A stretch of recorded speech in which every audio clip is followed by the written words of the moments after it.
Chapter 18. The Story of the Three Bears. Once upon a time there were 3 bears who lived together in a house of their own in a wood. One of them was a little, small, wee bear, and one was a middle-sized bear, and the other was a great, huge bear. They had each a pot for their porridge, a little pot for the little, small, wee bear, and a middle-sized pot for the middle bear, and a great pot for the great, huge bear.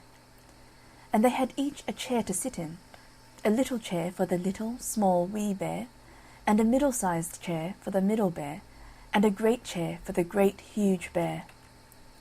And they had each a bed to sleep in, a little bed for the little, small, wee bear, and a middle-sized bed for the middle bear, and a great bed for the great, huge bear.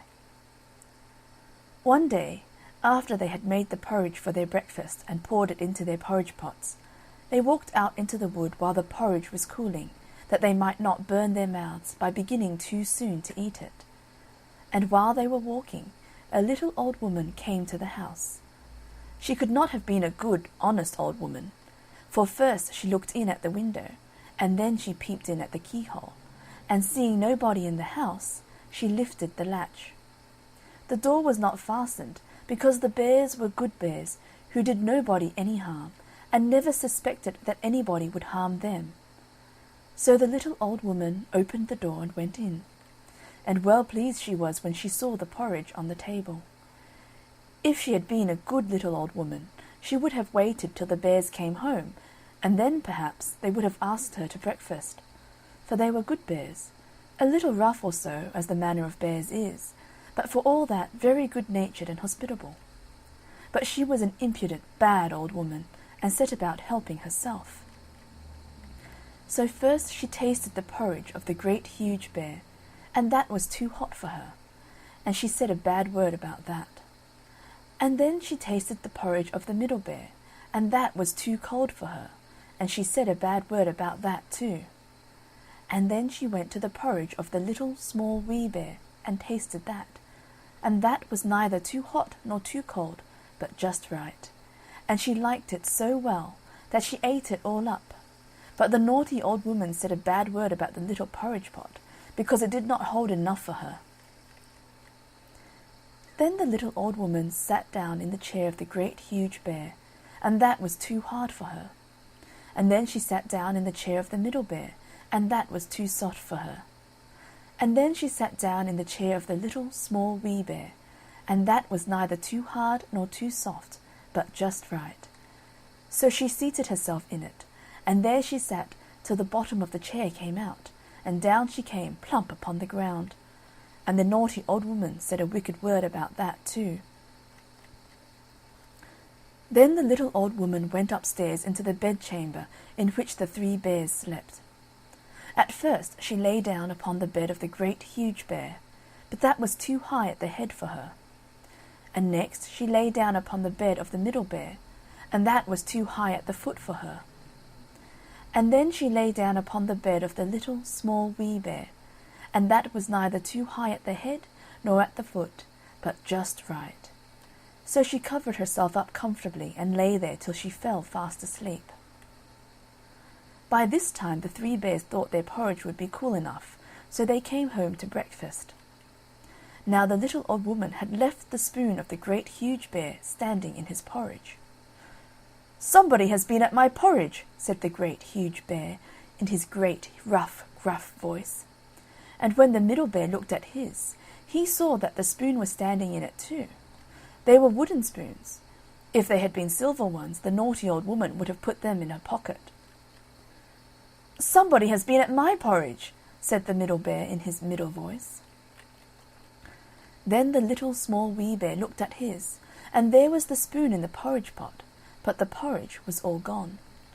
"Somebody has been at my porridge, and has eaten it all up," said the little, small, wee bear in his little, small, wee voice. Upon this, the 3 bears, seeing that someone had entered their house and had eaten up the little, small, wee bear's breakfast, began to look about them. Now the little old woman had not put the hard cushion straight when she rose from the chair of the great huge bear. "Somebody has been sitting in my chair," said the great huge bear in his great, rough, gruff voice. And the little old woman had squatted down the soft cushion of the Middle Bear. "Somebody has been sitting in my chair," said the Middle Bear, in his middle voice. And you know what the little old woman had done to the third chair. "Somebody has been sitting in my chair, and has set the bottom out of it," said the little, small, wee bear, in his little, small, wee voice. Then the three bears thought it necessary that they should make farther search. So they went upstairs into their bedchamber. Now the little old woman had pulled the pillow of the great huge bear out of its place. "Somebody has been lying in my bed," said the great huge bear, in his great rough, gruff voice. And the little old woman had pulled the bolster of the Middle Bear out of its place. "Somebody has been lying in my bed," said the Middle Bear, in his middle voice. And when the little, small, wee bear came to look at his bed, there was the bolster in its place, and the pillow in its place upon the bolster, and upon the pillow was the little old woman's ugly, dirty head, which was not in its place, for she had no business there. "Somebody has been lying in my bed, and here she is," said the little, small, wee bear, in his little, small, wee voice. The little old woman had heard in her sleep the great, rough, gruff voice of the great, huge bear, but she was so fast asleep that it was no more to her than the roaring of wind, or the rumbling of thunder. And she had heard the middle voice of the Middle Bear, but it was only as if she had heard someone speaking in a dream. But when she heard the little, small, wee voice of the little, small, wee bear, it was so sharp and so shrill that it awakened her at once. Up she started, and when she saw the three bears on one side of the bed, she tumbled herself out at the other and ran to the window. Now the window was open, because the bears, like good, tidy bears as they were, always opened their bedchamber window when they got up in the morning. Out the little old woman jumped, and whether she broke her neck in the fall, or ran into the wood and was lost there, or found her way out of the wood and was taken up by the constable and sent to the house of correction for a vagrant as she was, I cannot tell. But the three bears never saw anything more of her. End of chapter 18. The story of the three bears.